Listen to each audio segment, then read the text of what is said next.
Victor Wembanyama just reminded everyone why people can't stop talking about him as the future of the NBA. In a game that barely even felt competitive, the San Antonio Spurs walked into a depleted Los Angeles Lakers lineup and blew the doors off, 136-108. But the final score almost feels secondary because this night was all about Wembanyama putting on one of the most ridiculous offensive displays we've seen from him so far, and Bronny James quietly turning in the best performance of his young Lakers career. Let's start with what Wemby did, because it set the tone for everything that followed. He finished with 40 points and 12 rebounds in just 26 minutes. That alone is crazy. But the way he got those 40 is what really jumps out. 25 of those points came in the first quarter, and he did it in about 8 minutes of game time.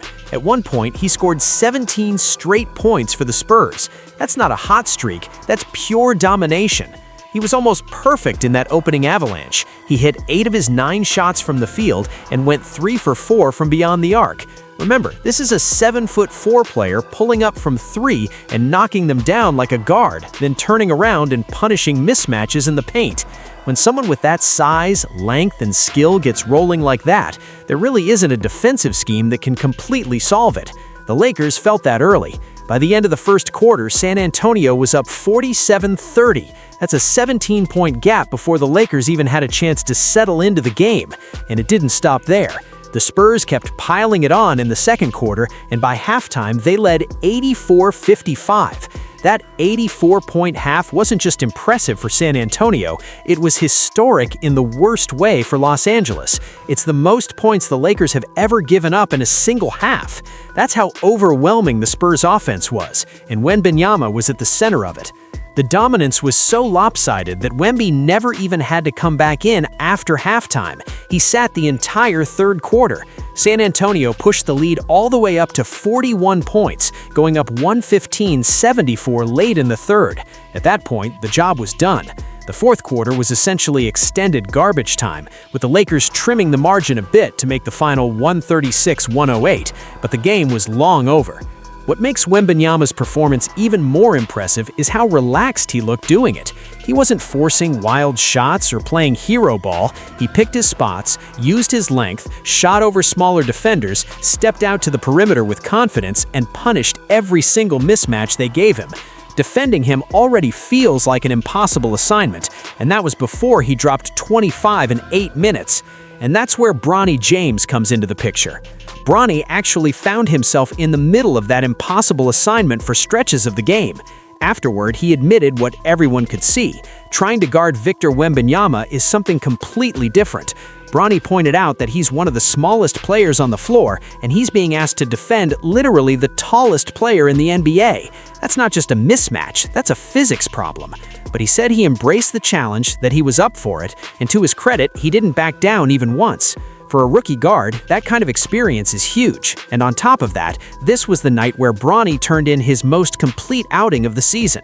With so many Lakers stars unavailable, he got real minutes and made the most of them. He played 25 minutes and put up 12 points, 3 rebounds, and 6 assists. He shot 3 for 8 from the field and a perfect 2 for 2 from 3.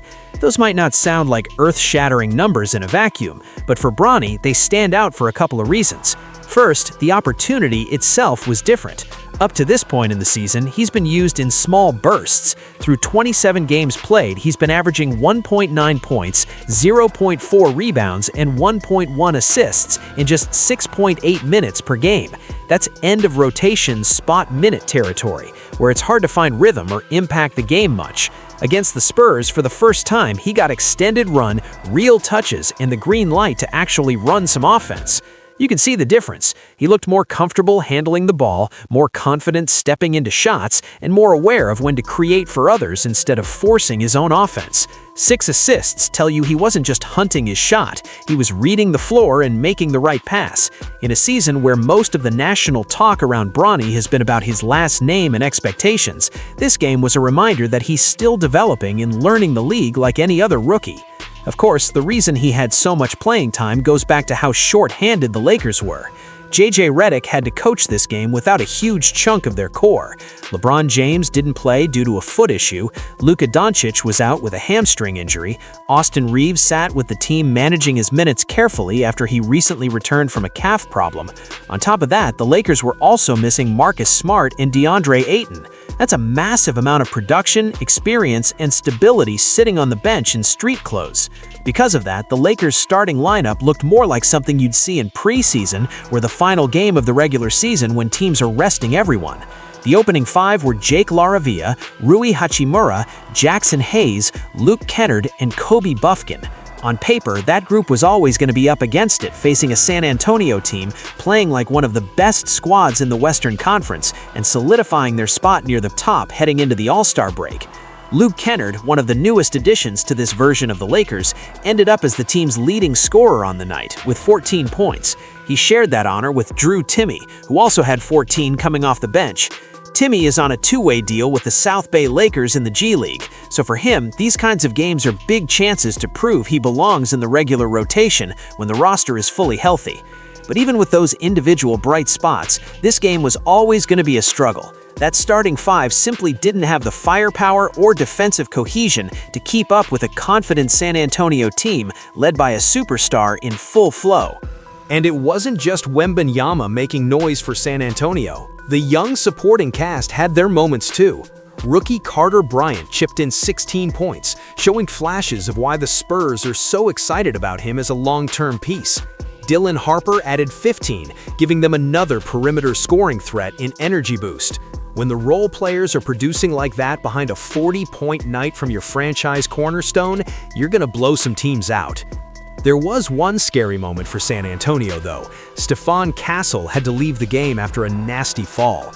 It happened on a play where he went up and delivered a huge block on Rui Hachimura, but he landed awkwardly coming down.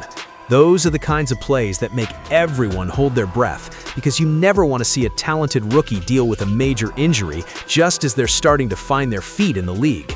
The block itself was incredible, a real welcome to my paint moment, but the landing took the air out of the arena for a second.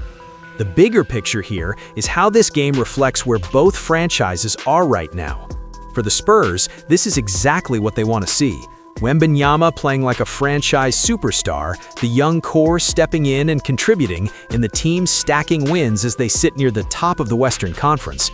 Dropping 84 points in a half, even against a shorthanded team, is no joke. It shows how dangerous this offense can be when the ball is moving and shots are falling. It also shows just how unguardable Wemby can be on a night when everything is clicking. For the Lakers, this game is a reminder of how fragile things can get when injuries pile up.